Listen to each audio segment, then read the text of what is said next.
Welcome to our Kwame Istanbul webinar hangout.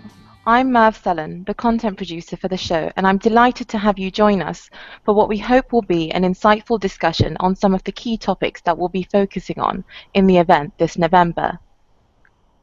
Don't forget, Kwame Istanbul is only a couple of weeks away, so please make sure you register as soon as possible to avoid the 30 lira entry fee on site. You will see a link appearing now and at the end of our hangout, so get on the website and get registering. So let's get started. Today I'm delighted to be joined by a fantastic selection of speakers working in and around the electrical manufacturing industries, all providing food for thought on some of the key themes of the program that we'll be discussing in more detail at the event.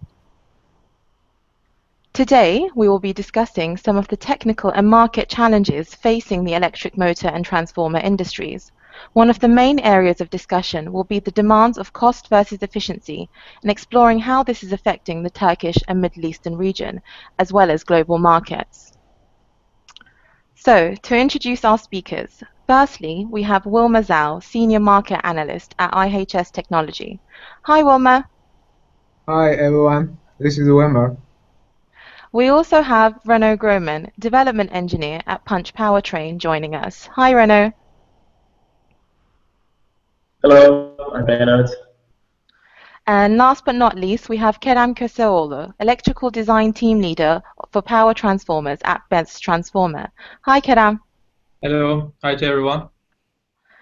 Thank you all for joining me today. It would be great if you could each give us a short introduction to what you do and your background in the industry. Wilma? Yes, hello everyone. My name is Wilmer, the market analyst from Industrial Automation Group at IHS Technology. I have joined IHS over 7 years. I do a market research and the industry analyst for the motor and motor control industry, including the induction motor, middle voltage motor, servo drives, motor drive motion control, direct drive motors, and step motors. I also cover the hot topics such as smart manufacturing, industry robotics, and service robotics. Yes. Thanks, Wilma. Kerem, can you share with us a bit more about your background and role at Best Transformers? Of course. This is Kerem Köseoğlu. I'm working for Best Transformer since 2011, and I'm the design team leader for the company. And our team is mostly concentrated on preparing tenders as per customer requirements with best price and quality.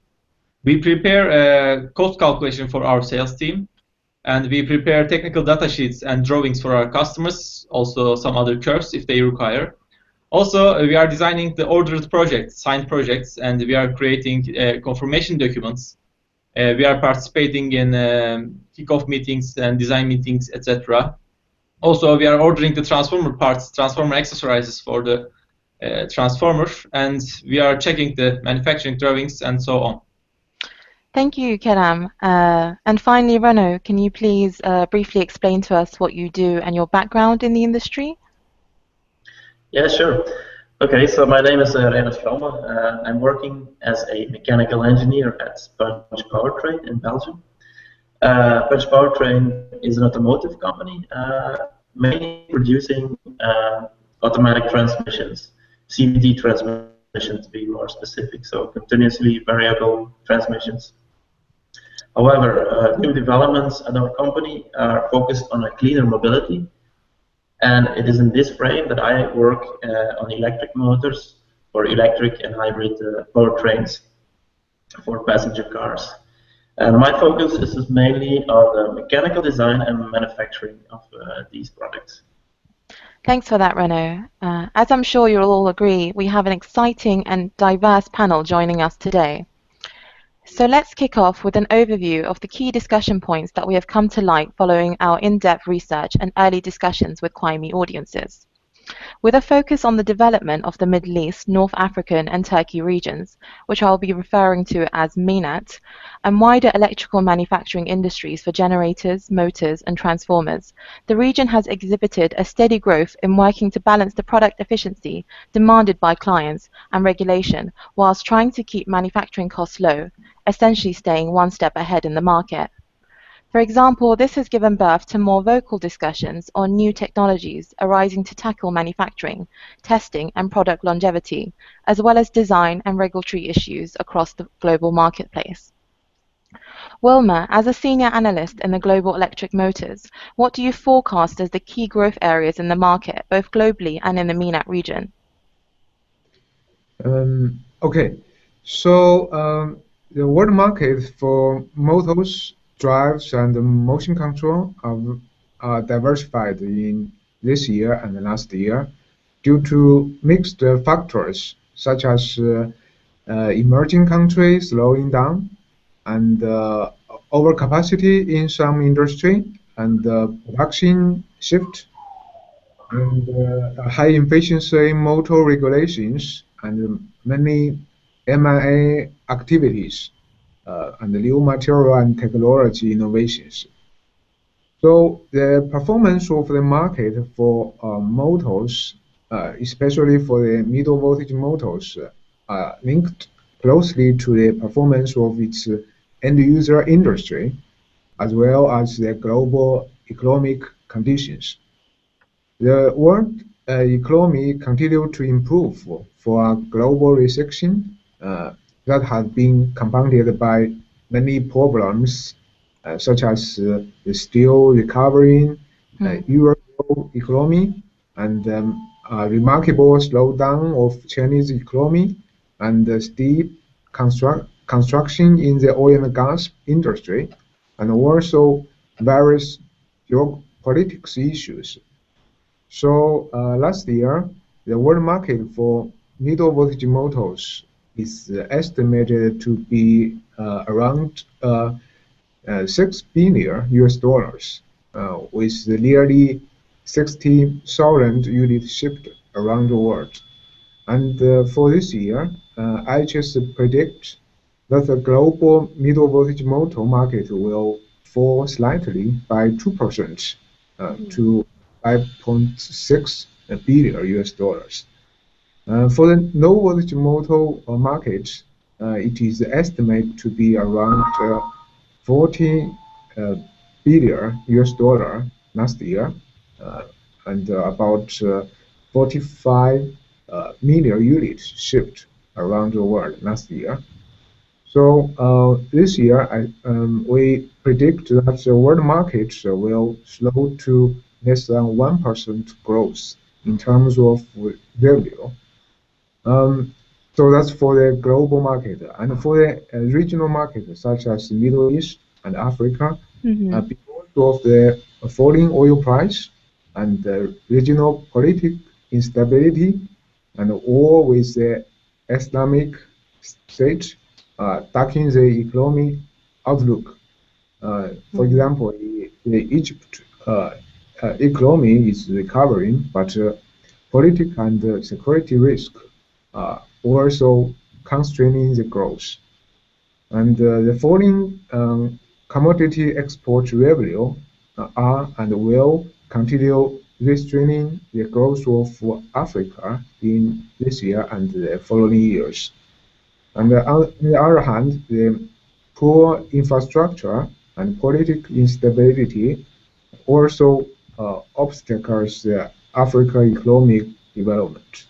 So overall speaking, we estimate the Middle East, Turkey the Middle East countries, middle voltage motor and low voltage motor market will grow around 3 to 4% every year up to 2019. The growth rate is a little bit faster than the global motor market. Okay. That's really interesting. Thank you, Vorma, for those insights. Kenan, working as a leading producer of power transformers in Turkey and a major supplier to the region, where would you place Turkish manufacturing in comparison to the regions such as Europe, China, and the US? Where would you place Turkey manufacturing health economically in comparison to these competing big regions? Yeah, for transformer markets, we hear that some globally large transformer manufacturing factories are shutting down worldwide. On the other hand, the manufacturing in Turkey is becoming more and more important because there are lots of transformer manufacturing companies, distribution transformer to large power transformers, and all these companies are currently trying to increase their capacity, their technology, to catch this trend to manufacture more and larger transformers. Best Transformers, my company, has a huge advantage among the competitors because we built our big factory in 2009, and it's the newest and one of the largest transformer manufacturing factory in the Turkey. So we are getting advantage of this. I think all these Turkish manufacturers will get advantage from this trend, this market, because transformer demand is very largely increasing fastly. Also, Turkey's location worldwide is a huge advantage among other competitors because we are in the middle of the world as Turkey. So we are close to everywhere. So it's easier to purchase transformers accessorized from all around the world. Also, it's easier to sell the transformer, to deliver the transformer to site from somewhere near. Also, it's easier to provide service to these transformers you sold before. There is a disadvantage for Turkey as a transformer manufacturer because there are not much local transformer accessory manufacturers around in Turkey. For example, we don't have any condenser bushing manufacturer, so we have to import it from Europe, and it takes around 20 weeks. It's a very long time for a transformer manufacturing. So, as a sum up, I think Turkey will be leading country in transformer manufacturing, but transformer companies must be supported by local manufacturers of transformer accessories. Thank you, Kenan. That's really interesting. Again, a question to you. Renewables has come up frequently in our research as a key area offering growth opportunity for electrical manufacturers in the Turkish region. What kind of opportunity so far has this offered transformer manufacturers like yourself? Well, renewable energy is greatly supported by Turkish governments, similar to all countries around the world, of course. And also, Turkey has a very large advantage because of the geopolitical position of the Turkey in the world. So we are expecting that renewable energy production will increase, and that means that you need a transformer to connect your energy to the grid. So being a factory close to the place where this energy is manufacturing is an advantage, also service-wise. Also, for example, you want to buy something, always you look for your your neighborhood. You try to find it in your neighborhood first. So Turkish manufacturers will be in the neighborhood when Turkey starts to manufacture more and more energy. We know that some energy projects are ongoing for gas transfer, for energy transfer, etc. through the Turkey. So this shows the importance of the Turkey around the other countries, Middle East countries. And additionally, that I know Turkish government has plans to support manufacturing wind turbines and wind turbine parts, also solar panels in future. So this will be also an advantage for Turkish manufacturers. Definitely. Thank you, Kenan. Now, Renaud, as someone coming into the conversation from an engineering background, working on technical innovation, how healthy do you see the future of the electrical motor market in Europe? Well, as my background is in the automotive, I can say the full-scale commercialization of electric and hybrid vehicles will have a major impact on the electrical market. It is an inevitable trend in passenger vehicle powertrains to go to electrification, whether it's aimed at improving fuel efficiency and reducing emissions by hybrid systems, or aimed at eliminating emissions and reducing oil dependency by full electric vehicles. And I think this trend will definitely boost the demand for electric traction motors in the automotive industry. Also, the recent events that we saw in the media with the cheating software of internal combustion engines, Yeah. with the fake emission values, these things will only speed up this evolution in Europe, according to me. Definitely, that's really interesting. And focusing on your work, I believe you're in the process of developing new areas of technical innovation in electric motors, specifically focusing on alternative materials such as reducing rare earths. How do you see these new developments moving in the electrical motor market forward? Is there anyone benefiting from this? Well, for example, my company, Punch Powertrain, we are consortium leader of a European FP7 research project called ARMIVA, that is specifically aimed at reducing dependency on rare earth materials. Mm-hmm. And within this project, we designed a switch reluctance motor with similar performance as permanent magnet motors, but without the use of these permanent magnets. Not only does this reduce the cost of the motor, but also, indeed, it does not require unfriendly mining techniques that are related to these rare earths. Um, then, considering the scarcity of the rare earths, which are called like that for a reason, and the fact that around 50% of these rare earths are mined in China, these are clear indicators that these prices of these resources are volatile and very likely will go up steeply in the future, as we already saw around 2011. And eventually, these high prices will drive the electrical motor industry towards maybe less common motor types. And anyway, this will stimulate design and manufacturing innovations. Mm-hmm. And I think that companies who are anticipating this evolution, they will definitely benefit from this. Definitely. Thanks for that, Renaud. So let's continue on with the big topic on everyone's mind at the moment, efficiency.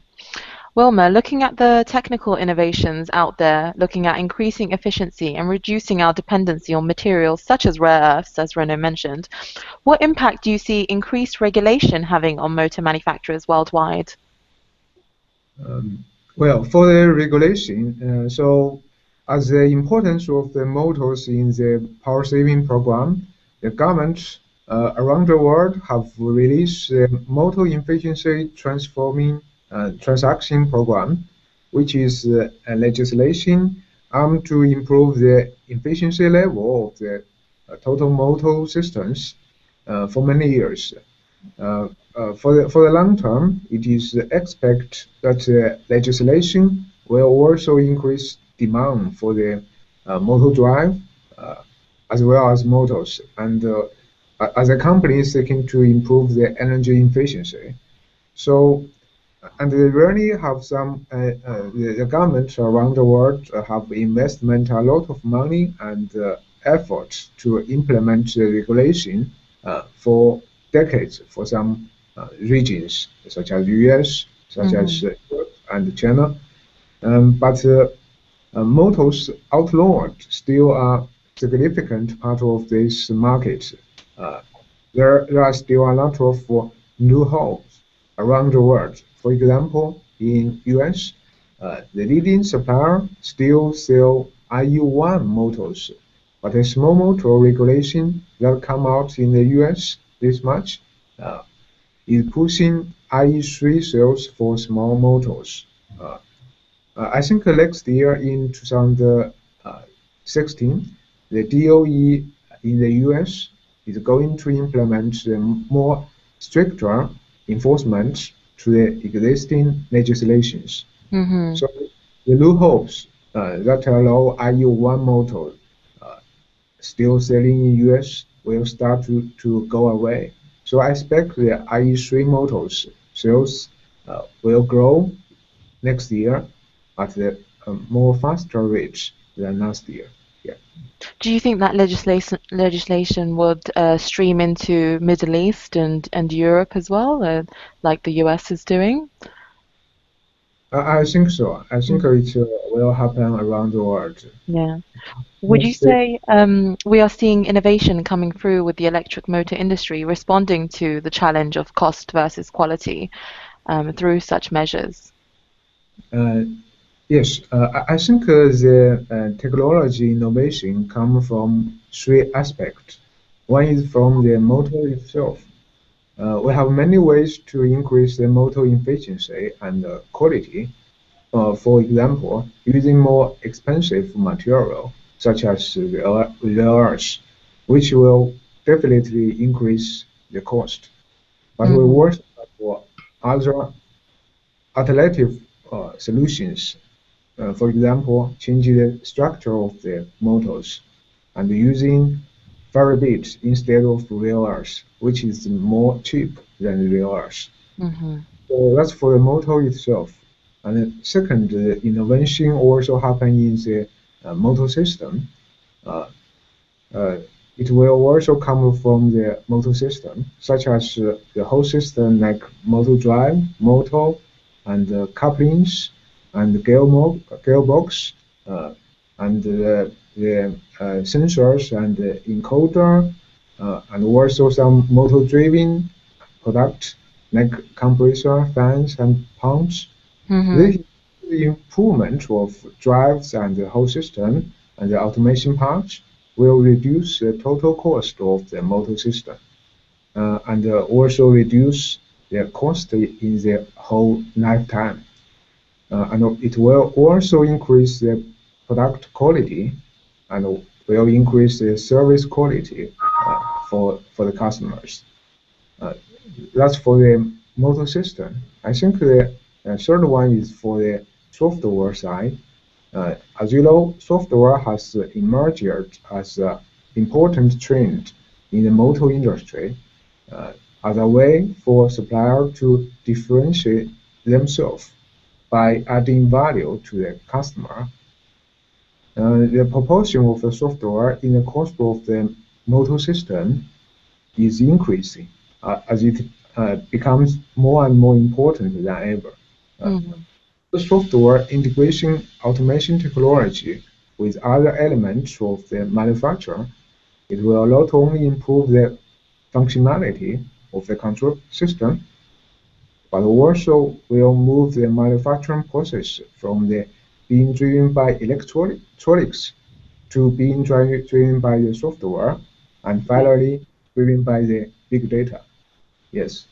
Perfect. Interesting. Touching up on a lot of topics that we're going to mention later as well. Thank you, Wilma. Kenan, from the research we've been doing in the run-up to Quaim Istanbul, we have an understanding that Turkey is taking on board some of the much tighter efficiency regulations happening globally.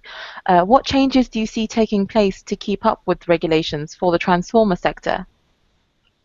Well, there is a new European Union regulations on transformers. It Hmm. come up in 2015 June or July, I think. I'm not sure, but it's mostly limiting the dry type and oil type distribution transformers. Hmm. Power transformers will be affected less from these regulations because with increasing power ratings, the efficiency goes much higher in the power transformers. For example, a standard efficiency in a power transformer is around 99.8%, which fully satisfies the new European Union regulations. But they are planning to make these regulations more strict in 2021. It's the plan Hmm. for the European Union, so we will see. And I think the goal is this regulation is increasing the lifetime and quality of the transformer. Yeah. Because in order to satisfy these requirements, you need to use more material in the transformer. With larger transformers, with better quality steel, will be used. Well, this will of course increase the price of the transformer, but this new regulations will increase the quality, so lifetime will be longer, so we could achieve more maybe with it. So And this, ultimately, sorry, Turkish governments you asked about the regulations in the Turkish government is Turkish municipal is different than the new Europe Union regulations because Turkish regulations were way older than this new European Union regulations, of course. Also, the Turkish government directly determines the losses of the transformer. They say that load loss should be this, no load loss should be this, like that. Vice versa, not just efficiency. They directly measure it. Also, any new design, any new transformer must be short circuit tested by an independent test laboratory if you want to supply the Turkish grid. So if you change your design, you again must short circuit the transformer. So it's very strict in Turkey, these regulations about connecting the grid, and very limited. So the regulation in a way will be working hand in hand as well with the Turkish regulation to up the standard of some of these transformers which were perhaps not as efficient. Yes. In that sense. Wonderful. Thank you, Kerem. We've now talked about efficiency demanding innovation. Renaud, throwing the ball back in your court, where do you see the biggest technical leaps forward in terms of electric motor design over the next 5 to 10 years? Which sectors, new or old, do you think are influencing these changes? Perhaps automotive, industrial, aerospace, power electronics? If we could hear your thoughts. Well, we see the trends in electric motor designs towards higher and higher operating speeds. For instance, our own motor development within our MEVA project will have speeds up to 20,000 RPMs to achieve an optimal powertrain efficiency. And consequently, these electric traction systems, they will need to be optimized to cope with higher AC losses caused by skin and the proximity effects related to these high operating speeds. And this trend will also demand innovation in mass production of coils with an optimal compromise between high fill factor and lower AC losses. And furthermore, higher voltage systems will have higher efficiencies. It's no coincidence that Porsche announced their Mission E concept car with a powertrain working at 800 volts. It is also a trend, and we're also working into that direction. And this will need widespread availability of and cost-effective availability of power switching components to deal with this higher voltage. So the power electronics industry will this field. So we see direct applications into the automotive industry, which is definitely on trend at the moment as well. Okay, so continuing with the streak of future visions, Wilma, which new ways of manufacturing, especially smart manufacturing, can you currently see emerging?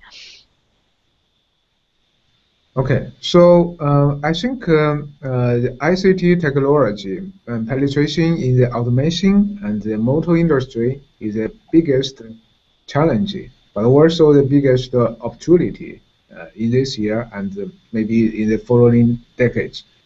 As you know, Germany and the US are leading the way to a new industry age of Industry 4.0, smart manufacturing, advanced manufacturing, the deployment of cyber physical system in manufacture is driving the new ICT technology and the smart product penetration in industry, the traditional industry.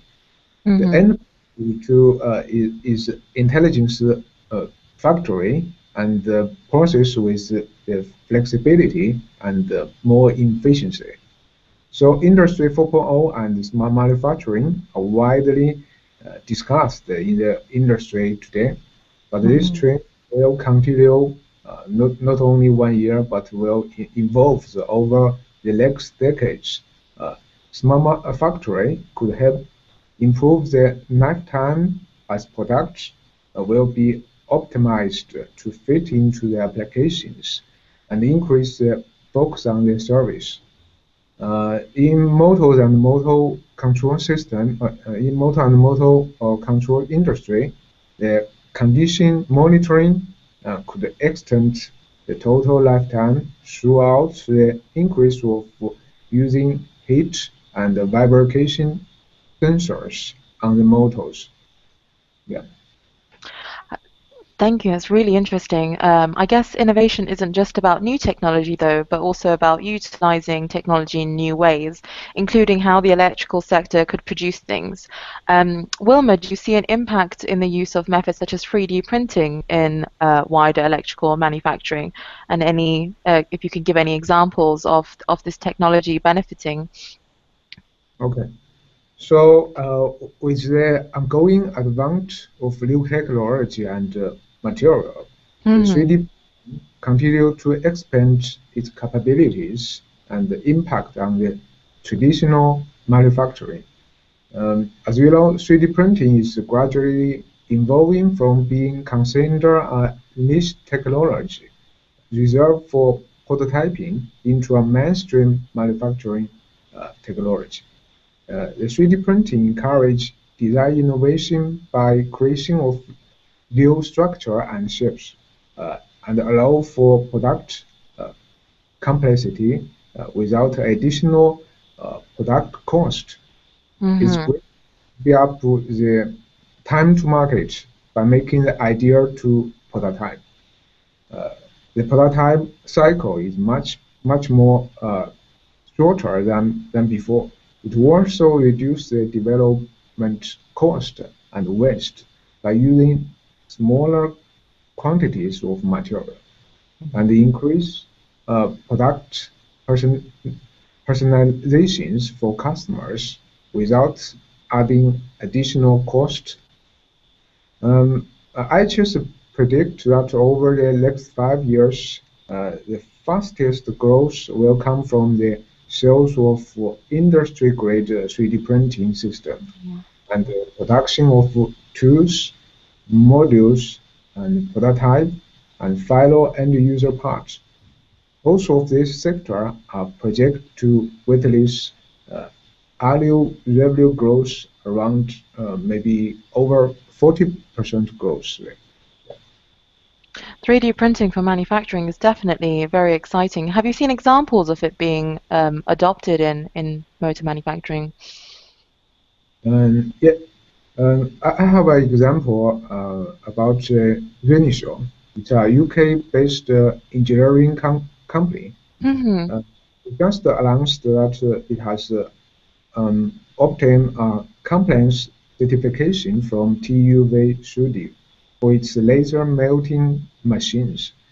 The certification is an essential requirement for meeting electrical safety standards in North American market. It proves that the equipment can be implemented in a manufacturing environment without the complications, cost, and uncertainty of any additional testing or field inspection. So for core manufacturing industry like automotive, aerospace, and electronics, this certification confirms that the laser melting machine is fully tested and fully functional machine that can be used uh, 24 hours a day, 7 days a week in Hmm. industry environment. And the safety and quality of the equipment are assured. So, which eliminates the extra cost and time spent meeting local regulations for the buyers. So the development clearly suggests that the 3D printing technology nowadays is nearing the final stage of acceptance of traditional manufacturer enterprise. Yeah. Thank you, Wilma. New manufacturing practices appear to be key for many involved in the industries. The area of coil winding, electric motors, generators, and transformers has, however, been generally very traditional and slow to change compared to other areas of industry.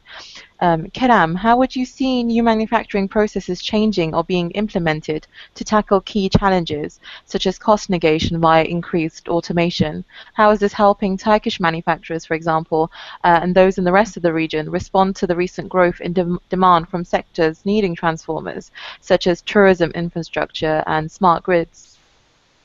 Well, we are not using 3D printers yet, in transformer business, but maybe future. And automation in manufacturing of transformer is really the fastest developing technology in the transformer business, because transformer theory itself is very old theory and still the best, with this high efficiency. And Best, like for example, my company Best has the very new machines in our factory. Like our cutting machines can cut cores up to 1,020 millimeter wide, which is I think biggest in the Turkey. Also, we have some automated winning machines which could be programmable, so worker know where to bend the copper, where to add extra insulation, and so on. So these developments in manufacturing process are helping our customers to get their transformers in shorter terms. Manufacturing times are reducing with better automation. So with faster manufacturing, we can reduce labor costs. So this affects our price and the delivery times. So this is a very effective advantage among the competitors. Most of the time, our limit to the delivery is our sub-manufacturers' delivery times, because I told you about this 20 weeks, 12 weeks delivery time for a bushing. It takes longer to get a bushing than the delivery transformer. That's the main problem. So do you see a demand from specific sectors across Turkey that will impact the growth of transformers in general across Turkey? Like in our research, smart grid development across the Middle East came up a lot, as well as tourism infrastructure. Do you see this increasing the growth in transformers being supplied to the surrounding regions? Yes, it's definitely will increase the transformer manufacturing, because they always look for the first local manufacturers, and being in Turkey, near to Middle East, near to these MENAT countries, will be a very good advantage for the manufacturers. Thank you. Kerem, what challenges would you say face the introduction of smarter manufacturing that was perhaps mentioned a little bit earlier? Even though the transformers haven't started using it, do you see the increased use of big data, machine-to-machine communication via increased use of sensors, for example, actually happening on the factory floor? Yeah, definitely. Because with optimized manufacturing and the inspection and experience, good quality is achievable. We learned that, and I believe that similar to Tesla Motors, which is a 100% machine-to-machine manufacturing company, manufacturing with machines will be implemented to transformer business too very soon. I think it will start with the distribution transformers, small transformers, but it will enlarge to the whole area. Also, that in these MENAT countries, that we see a special type of requirement, special type of transformer requirement is increased last years.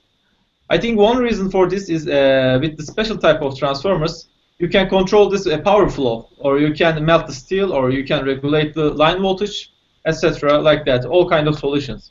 And that shows two things, in my opinion. The first thing is there is a soft passage to the smart grid systems.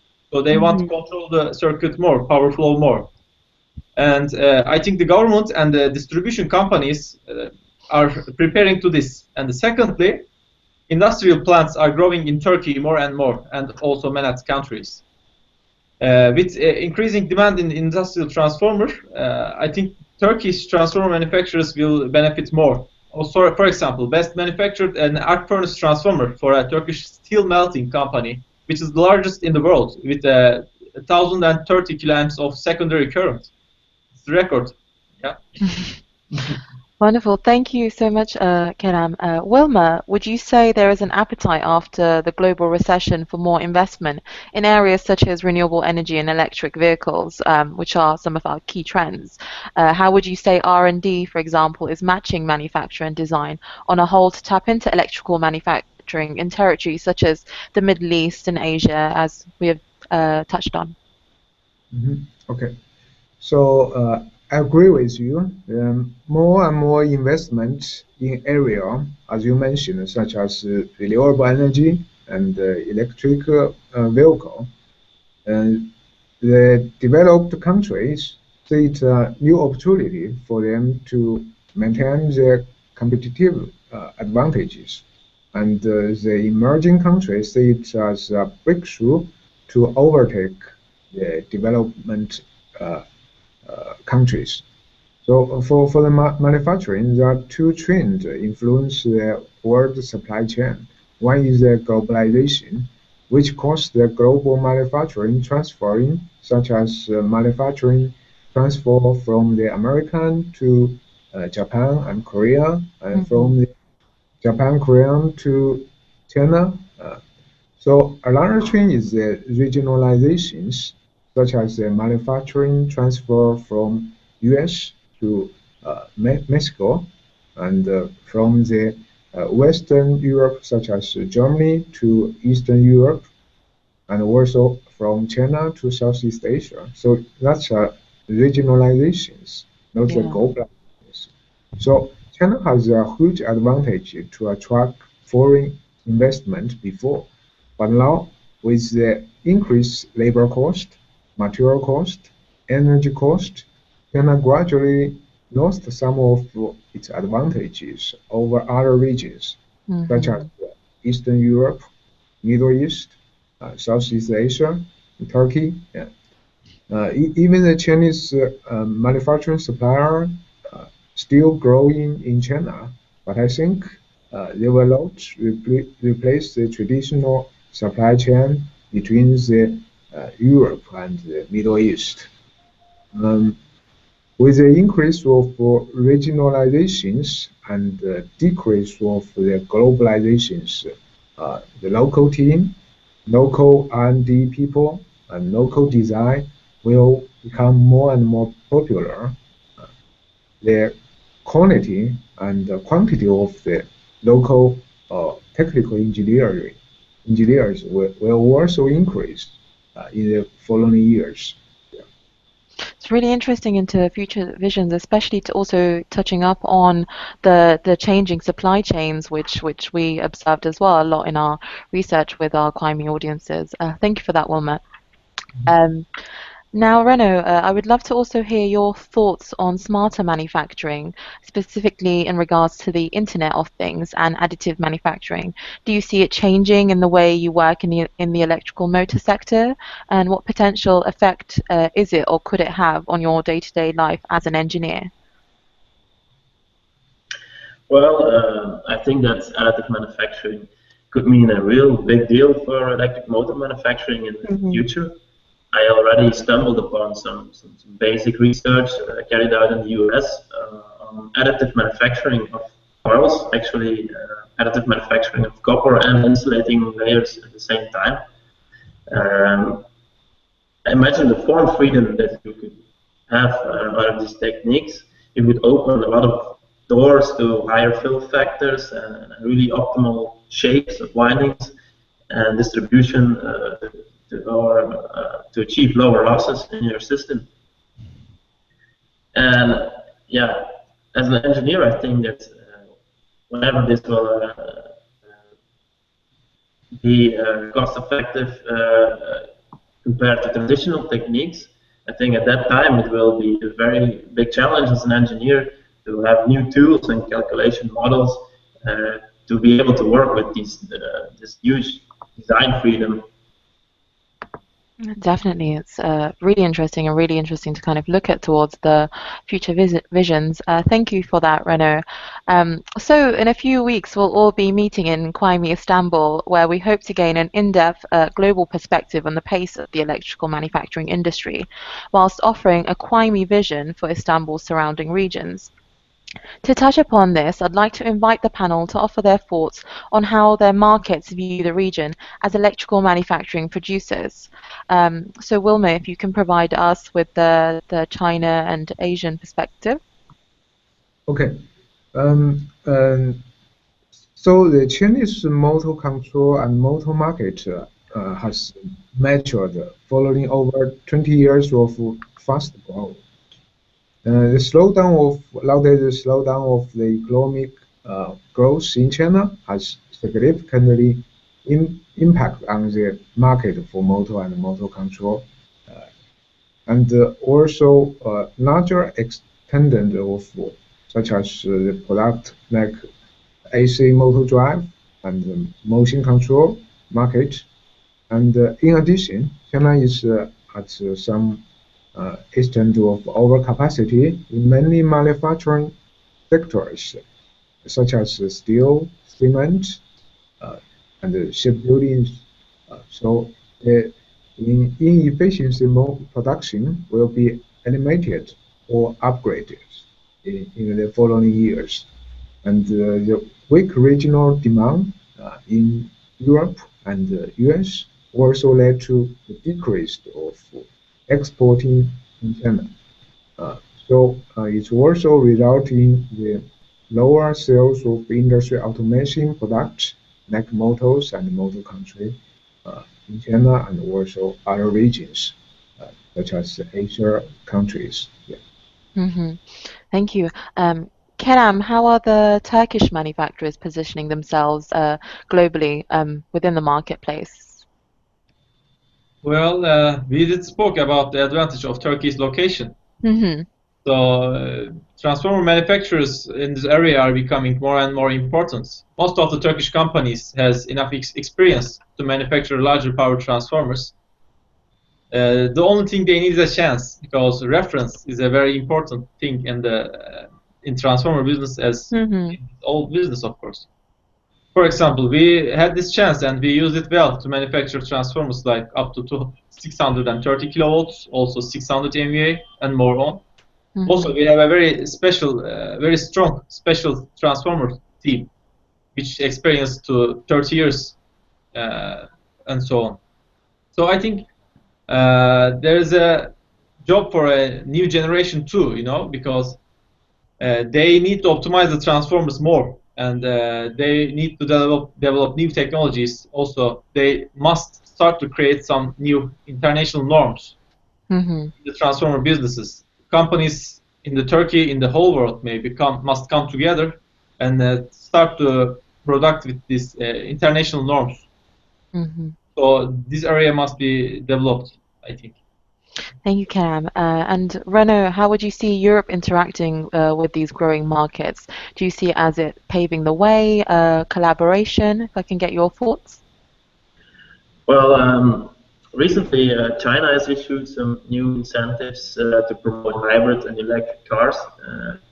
And by consequence, all Chinese car manufacturers, also the smaller ones, they are pushed toward extending their product range to with electric and hybrid cars.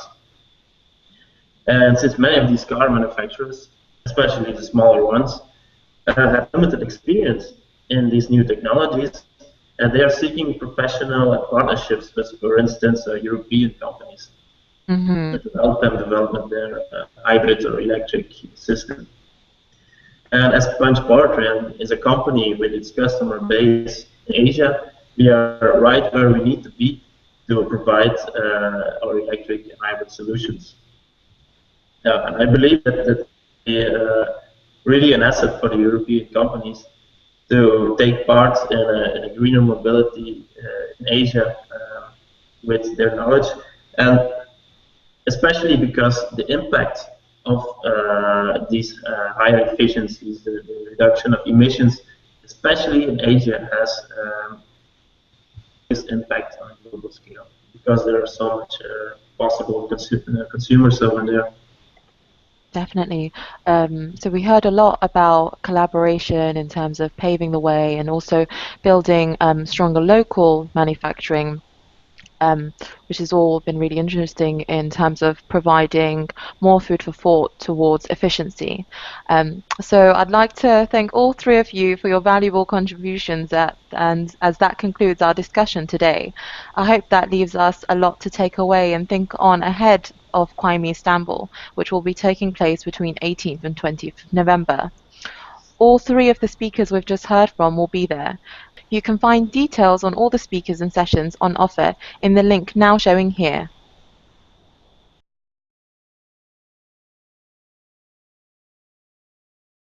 Thank you, and that's a wrap. Thanks for joining us, and see you at Kwaimi event soon. Thank you. Bye bye. Thank you. Bye. Bye. Right.